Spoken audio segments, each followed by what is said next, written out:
Olá, ouvintes do Gato Preto Cast. Estamos aqui para mais um programa que será o 7º já da segunda temporada.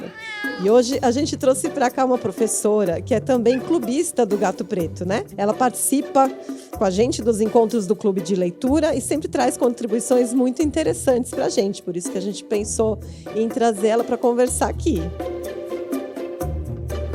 Ela é a professora de língua portuguesa Maria Mercedes Raquerotti, doutora em semiótica e linguística pela USP. Atualmente ela trabalha na sala de leitura da Escola Estadual Comendador Alfredo Vianello Gregório, da Unidade Regional de Ensino Sul 2. Mudou a nomenclatura, né, gente? Antes era Diretoria de Ensino, agora é Unidade Regional de Ensino. E eu tô aqui também, como sempre, com os meus colegas bibliotecário Carlos Zaguena, a professora Simone Sutti, para conversar, então, com a professora Maria Mercedes. Bora lá, gente?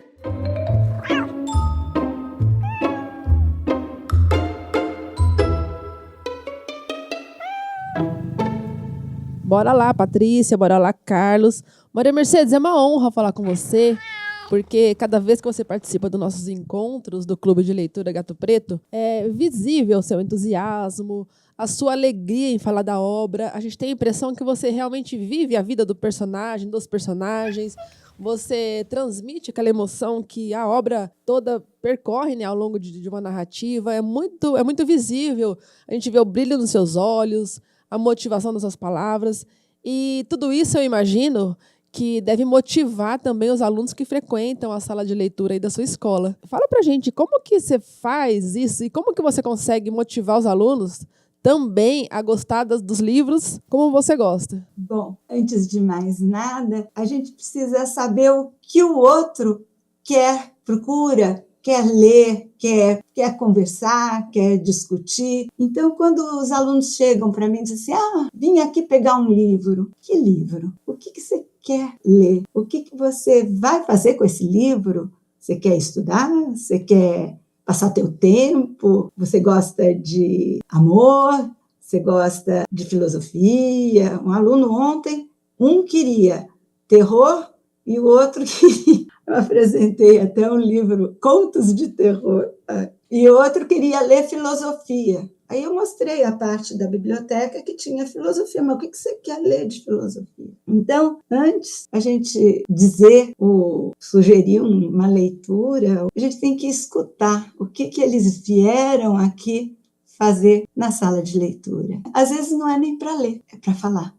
É ter um espaço para se encontrar, um espaço para estar, um lugar em que você possa escrever alguma coisa e falar para os colegas. E assim é a leitura. E eu tinha feito no início do ano um lema para a nossa sala de leitura. Livro bom é livro lido. E hoje eu estou mudando um pouco esse lema. Livro bom é livro lido e discutido. Discutir um livro é muito melhor. E cada um que entra na sala de leitura, antes de mais nada, é preciso perguntar o que vocês procuram aqui? O que vocês querem da sala de leitura? E aí, devagarzinho, vai falando, eu gosto disso, eu gosto daquilo. E aí a gente vai pensando, opa, aqui tem coisas que você deve gostar. Mas a gente apresenta uma opção de leituras. Às vezes não é a primeira que eu acerto. Não é a segunda. E aí o aluno fica com uma semana com o livro, às vezes ele nem quer, não quero nada, não. Então tá, volta sempre. Minha porta está sempre aberta. E às vezes ele, quando leva o livro, eu sempre peço para uma semana passar na sala e contar como é que está a leitura. Não tenho muito tempo. Os meus colegas queriam que a gente tivesse tempo, 3 dias, 2 dias. A leitura é individual. Às vezes um livro curtinho, fininho, a gente lê rápido, mas ele é difícil, a gente tem que ir e voltar. Então, a leitura, ela tem tantas possibilidades, né, que a gente tem que saber que o outro também vai ter várias possibilidades de ler. Maria Mercedes, quando você fala que quando o aluno chega na sala de leitura e procura por um livro, e você fala para ele, né? O que você gostaria de ler, o que você busca aqui. Não deixa de ser uma prática pedagógica importantíssima, né? O saber ouvir, que hoje em dia é tão raro na nossa sociedade em geral. A gente não quer ouvir, a gente só quer falar, só quer engolir informações. E quando o professor tem essa prática de ouvir para entender o interno do aluno, aquilo que ele busca, porque você também acredita que a obra literária reflete a vivência que ele precisa, né? Ou reflete a solução de vida, a solução para as questões que tanto envolvem todo mundo. Imagina um jovem, um adolescente, que é o público nosso aqui da rede pública. Então, eu achei fantástico quando você fala que, primeiro, escuta o aluno, e ele pode perceber muita coisa quando ele fala com você, e você pode dar essa luz para ele, né?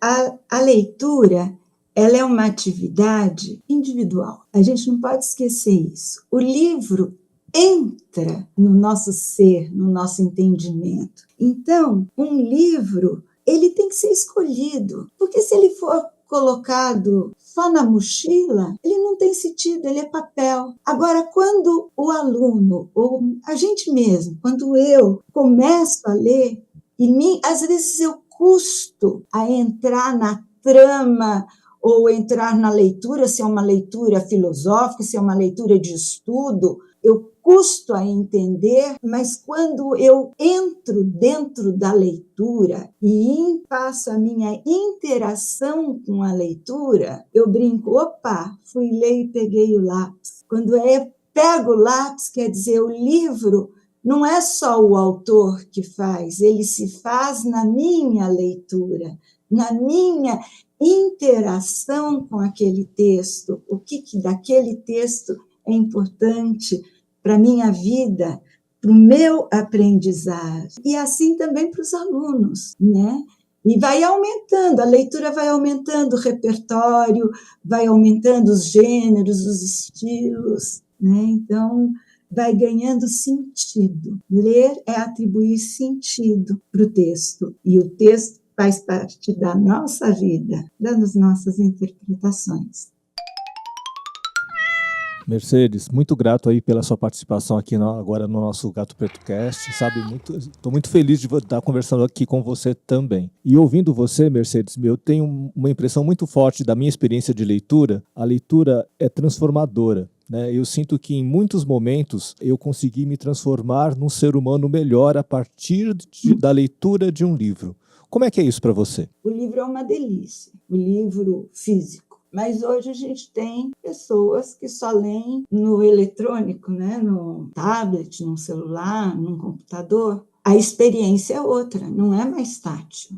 Elas são palavras que estão numa tela e que você passa. E eu fiz uma experiência com os meus alunos interessante, com o Leia SP, que a leitura tem ritmo. E o ritmo da leitura, o computador cronometra e mede e mensura. E aí é para fazer pontuação, para ficar verde em BI, para cumprir metas e não para ter prazer. Mas numa aula, na sala de leitura, eu peguei um monte de tablet e levei. E os alunos estavam com os tablets e eu fiz a leitura oral e eles iam com a mão passando no tablet, rolando a página. E aquilo foi envolvendo, porque o computador, você tem que ter no roller, porque senão não computa a sua leitura. E quando chegou na pergunta que tem no Leia, a classe parou. Tem a pergunta, eu não tinha, eu estava com um livro em papel, e aí, então vamos responder juntos. E aí começou o diálogo. E aí os alunos viraram para mim e disseram, nossa, que pergunta boba, sem sentido, é só para ver o que está ali escrito.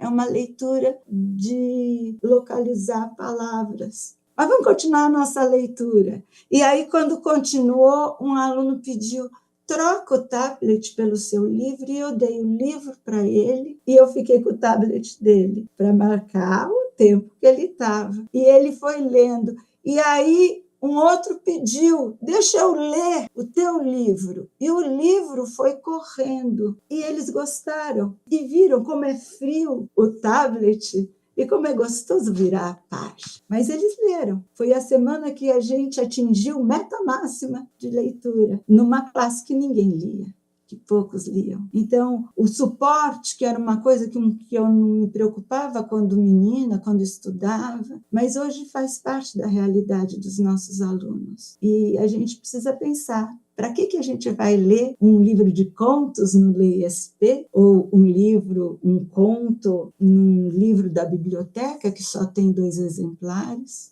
Mas é leitura, e leitura em qualquer suporte é leitura, é diálogo e interação. Então, sempre vale a pena, é sempre muito legal. Mercedes, você falar em leitura para a gente é muito primoroso, né? É um assunto muito caro, ainda mais para nós que trabalhamos diretamente com leitura, trabalhamos dentro de uma biblioteca, e quando a gente se depara um pouco com a frieza das máquinas, dos equipamentos, né? E tem um professor ali que numa voz de resistência, acho que eu posso dizer assim, mostra que tem o livro, que tem cheiro, que tem tato, que tem cor, que tem tudo. Ele tem vida, né? Ele é quase alguém que está no nosso meio ali. De qualquer maneira, deixa a gente pensando, sabe? Eu fico pensando assim, será que não tem uma frustração muito grande desses alunos também em não ter tido esse contato primeiro, né? Esse contato primordial com o pegar o livro, virar a página, sentir as letras, e de repente você se depara ali com um tablet, cada um com o seu, e tem que rolar para ver o tempo, é tudo muito mensurado, é tudo muito medido, muito contado, e parece que esse aspecto do abstrato, essa coisa da subjetividade se perde aí. É aí que a professora, né, o professor, estou falando de você especialmente, que da nossa conversa, entra essa alegria de ensinar, e a gente percebe a sua emoção, né? Que o aluno querer trocar o tablet pelo livro, um aluno ou outro também se interessar, deixa eu pegar o seu livro também, e aquilo parece que nós estamos perdendo esse contato e estamos deixando de mostrar, né, o que realmente importa nessas questões. Então, de fato, é um assunto que deixa a gente bastante mexido, né, Carlos? O Carlos acho que também pensa um pouco sobre isso. E aí, Simone e Mercedes, ouvindo vocês agora, né, nessa questão da leitura, me ocorre muito assim que não está exatamente na questão física, material do tablet ou do livro, né? Mas eu acho que a gente também está meio que caminhando para uma coisificação da experiência da leitura, né? A leitura, ela é antes de tudo uma experiência viva, uma experiência cidadã, uma experiência de conhecimento, né? E não é algo assim de mensuração, não sei, me bateu uma coisa assim ouvindo vocês agora. É interessante porque a leitura, tem vários tipos e usos e funções da leitura. Uma professora, logo no começo do ano, uma professora de biologia virou para mim e disse assim, olha, no primeiro bimestre, este ano me recuso a ler pesquisa de corta-cola de Google. Eu quero que eles pesquisem. Aí eu disse, então... Aí ela deu lá, era sobre sustentabilidade. Eu levantei ecologia também, sustentabilidade, biologia. E eu separei uns 15 livros e virei para ela e disse assim, olha, por que você não leva para a classe esses 15 livros? E você manda eles pesquisarem, procurarem aí nesses livros. Eu deixo esses livros separados, eu até fiz uma fita, envolvi aqueles para separar e guardar aqueles livros. E ela começou a levar os livros, ela dividiu a classe em grupos, ela deu os livros para eles, deu algumas perguntas, e eles tiveram que montar seminários a partir dos livros. Não tinham que ninguém olhar nada, e eles pesquisaram. E os trabalhos foram extremamente autorais. Foram autorais. Alguns problemas tinham de conhecimento lá, de localização, de ter que explicar melhor o mapa. Ela fez os acertos. Ela curtiu tanto que a apresentação dos seminários ela quis que fosse na sala de leitura. E os alunos pegavam. Eu usei esse livro e mostravam. E esse livro diz isso. E eles fizeram um PowerPoint com foto deles. Eles fizeram a apresentação. Sem influência de IA. Não, mas era autoral e era dos alunos. Professora, essa história estava lembrando aqui, com vocês falando sobre isso de o suporte, né, dessa coisa de ter tablet, computador, né, de como que é a aprendizagem até, né, em cima desses aparelhos. E eu lembrei que há muitos anos atrás eu assisti uma palestra de um professor indiano chamado Sugata Mitra. Ele veio para o Brasil, ele estava super no auge, assim, nessa época, porque ele era um cara que ele tinha... colocado um computador no meio de uma comunidade muito pobre na Índia, e os meninos aprenderam a falar inglês sem ajuda de ninguém, só com o computador e com a curiosidade de o que é aquilo, e começar a pesquisar ali, não sei o que, enfim. E aí ele saiu pelo mundo falando sobre essa experiência. E aí os professores que estavam na plateia, e ele falou que sempre acontece a mesma pergunta, falavam assim, mas como assim? Os professores vão ser substituídos pelo computador? Aí ele falava assim, olha, o professor que pode ser substituído por um computador é melhor que seja mesmo. É provocador, assim, o que ele fala, né? Mas, por outro lado, o que ele está dizendo é, não, gente, né?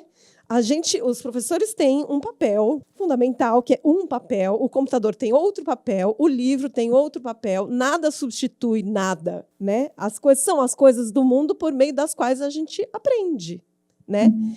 Mas claro que a leitura vai ser de uma forma no livro, de outra forma no computador, a gente vai percebendo como é que isso vai se constituindo dentro da pessoa também. Imagino que para você seja fácil visualizar isso com os alunos, com relação aos alunos. Mas a minha pergunta para você é a seguinte, e para você, como foi o fato de se constituir uma leitora? Como é que se deu isso? Bom, eu, quando estava na pré-escola, eu fui muito cedo para a escola. Muito cedo. Eu perdi uma irmã, com o falecimento dela, minha mãe me pôs muito nova na escola. Era uma escola até nem serelepe, e era uma pré-escola. E lá eu escutava muito, adorava sentar e ouvir histórias. Recordação de escola, a mais antiga que eu tenho era ouvir história. Eu não sei o nome de professora daquela época, mas eu lembro que eu ouvi história. E era no pátio. Depois eu fui crescendo, eu gostava de ler, e a minha mãe tinha uns livrinhos, era Bolsa e Livro Bruguera. Horrível, mas eu tinha história, romances. Eu adorava ler aquilo, eu devorava. E ela gostava de me dar Bolsa e Livro Bruguera lá, porque era bem baratinho. Eu comprava, chegava com um e ia. Enfim, as histórias entravam na minha vida conforme eu ia lendo desde pequenininha. Depois as leituras acompanharam. Eu fiz vida acadêmica e na academia a gente lê muito. E sempre gostei e acompanhei. E na experiência com meu filho foi muito interessante, porque eu dava aula à noite e à noite meu marido ficava com as crianças, né, com os 3 filhos. E o caçula, ele, antes de dormir, meu marido, lia para ele. Até que chegou um dia, pequeno ainda, criança, nem sabia direito ler, estava começando a ler. Ele gostava de ler para o Zé, para o filho, La Roce dos Animais. Era uma coisa deles, porque eu estava dando aula à noite. E aí o Zé virou e disse assim, papai, não quero mais ler La Roce dos Animais. Ele disse assim, não, é ótimo, a gente só lê um verbete e vai dormir. Ele disse assim, mas eu já conheço todos os verbetes. E o Rick perguntou, como assim? Você não conhece, está me enganando. Ele disse assim, não, eu quero um livro de histórias. E ele disse assim, não, vamos ver. Vou ver se você conhece todos os verbetes. Ele abriu lá, pegou Dendobrandes, que é um sapinho lá, e o menino leu. Não, ele falou. Aí ele, não, peraí, esse bicho você decorou porque é muito exótico. Aí ele abriu outro bicho, e ele tinha decorado o La Roce dos Animais. E aí ele precisou ler livros de histórias. Começou com pequenos contos, e depois, é lógico, quando vira um romance ou vira um livro maior. E este filho, é o caçula, ele é um grande leitor. Ele tem afetividade com a leitura. A leitura era um momento que tinha com o pai, era um momento que ele chegou a dizer, não, isso eu não quero, isso eu quero. Eu gosto de disso, eu não gosto daquilo. Eu já sei isso daqui, eu não preciso ler mais sobre isso. E esses indicadores é que vão aumentando o repertório de cada leitor e trazendo riqueza a cada leitura.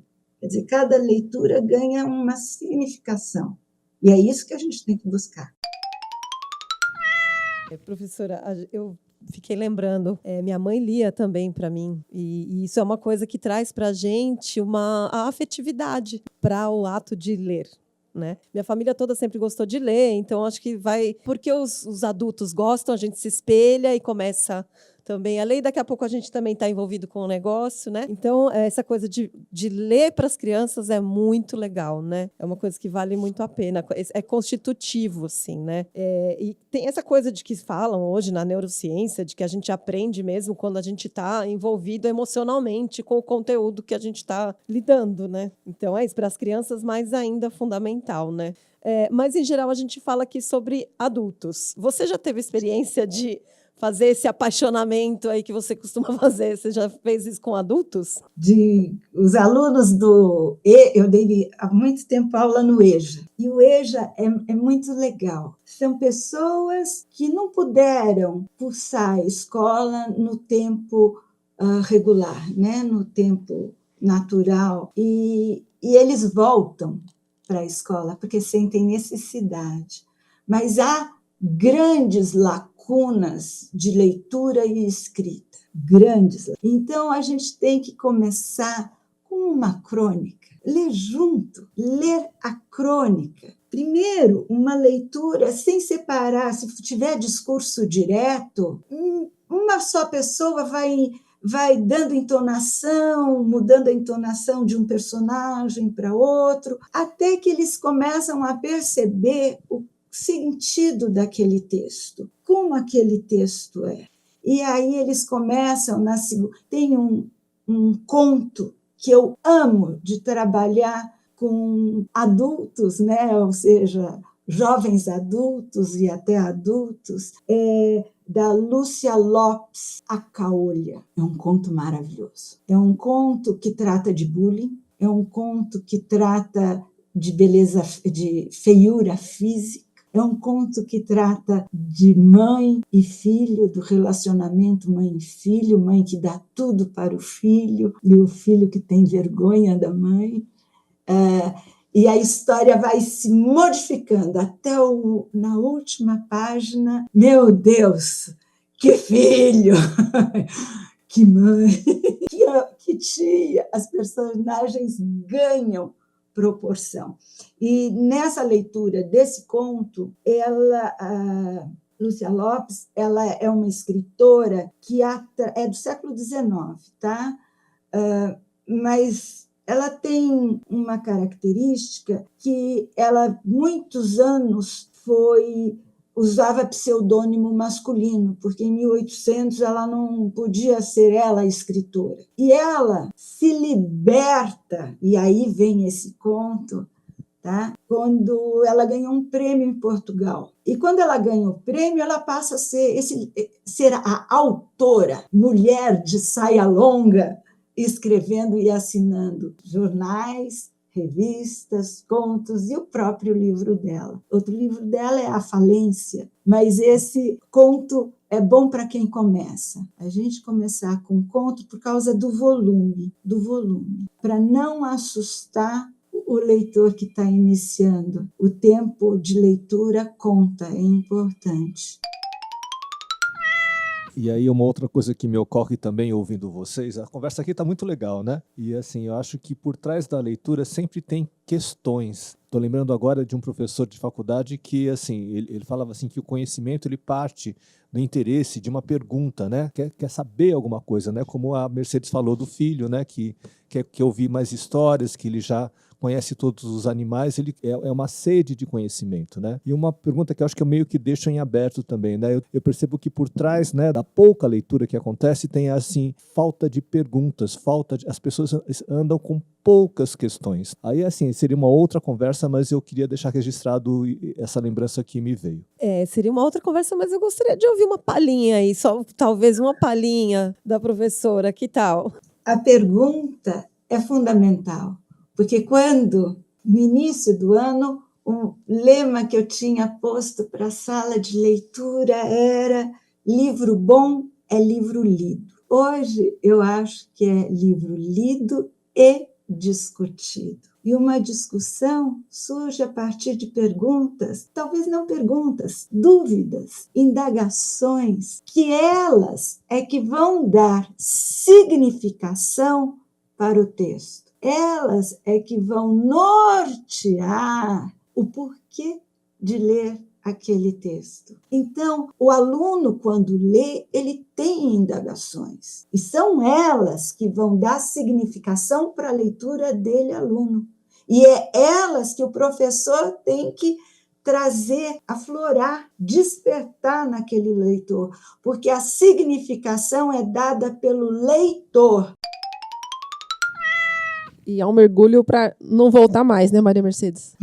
A gente, quando se torna leitor, é um vício bom que se cria, que não dá para ser deixado de lado. Bem, estamos chegando ao fim da nosso encontro com você, que foi um encontro magnífico. É sempre tão bom te ouvir e ver a sua alegria no seu rosto mesmo, né? O brilho dos seus olhos ao falar de leitura, ao falar de livro, ao falar de aluno. E para a gente é muito importante. Bem, a gente só te agradece. Gostaria de tê-la sempre conosco aqui no Clube de Leitura, com as participações, trazendo essas contribuições valiosas. Foi muito bom estar aqui com você. Mas eu vou pedir para fazer uma parte.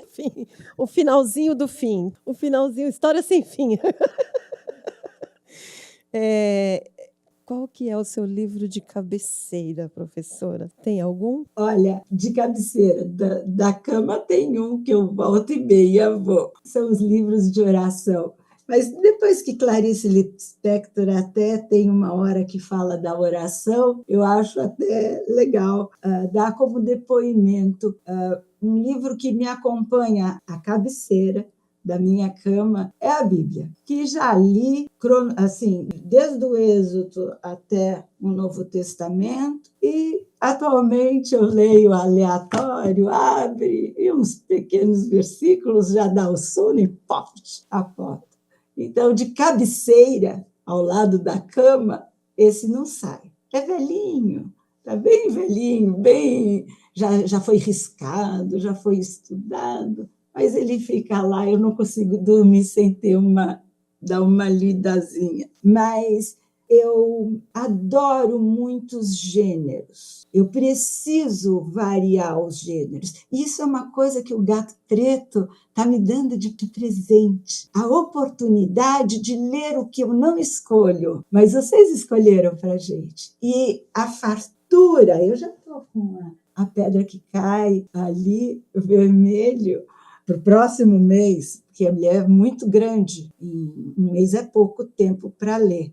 Então, eu já estou lendo antes. Mas eu gosto de ler peça teatral. Eu estou querendo mostrar para os meus alunos, até aqui, eles não usam black tie, de Jean Francesco Guarnieri, fazer uma leitura dramática desse texto. Desse texto em pensar, a gente está pensando tanto em democracia, em soberania nacional, num momento histórico tão maravilhoso. Vamos ler aqui, ler o texto teatral com todas as rubricas e o seu significado. Quer dizer, um aluno vai ser o narrador, as rubricas, né, mostrando quem é quem, aí o cenário, as questões contextuais, e cada aluno ser um personagem, e depois discutir. Então, mudar o gênero é importante. E aí não tem cabeceira, porque a cada dia é um gênero, a cada dia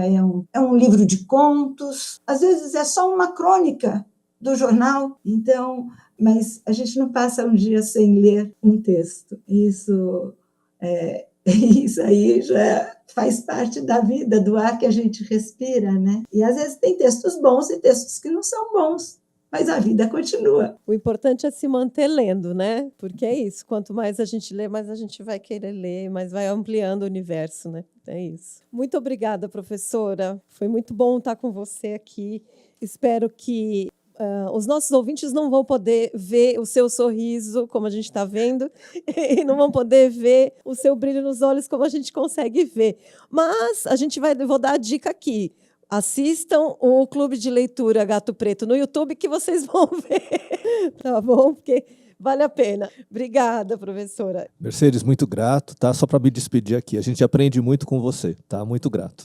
E eu aprendo muito com todas as perguntas de vocês. É sempre uma oportunidade estar dialogando com a equipe do Gato Preto.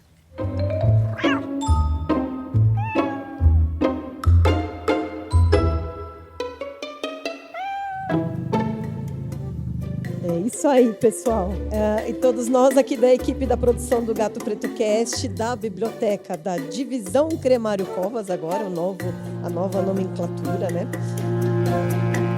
A gente agradece muito a participação da nossa convidada Maria Mercedes. E você, ouvinte, que tem uma boa história para contar para a gente sobre a sua experiência com os livros, pode entrar em contato para participar, se você quiser. Que o nosso e-mail mudou agora, tá? O nosso e-mail, olha aí, presta atenção. É bibliotecacre@educacau.sp.gov.br. Tá certo? Obrigada, gente. Até a próxima.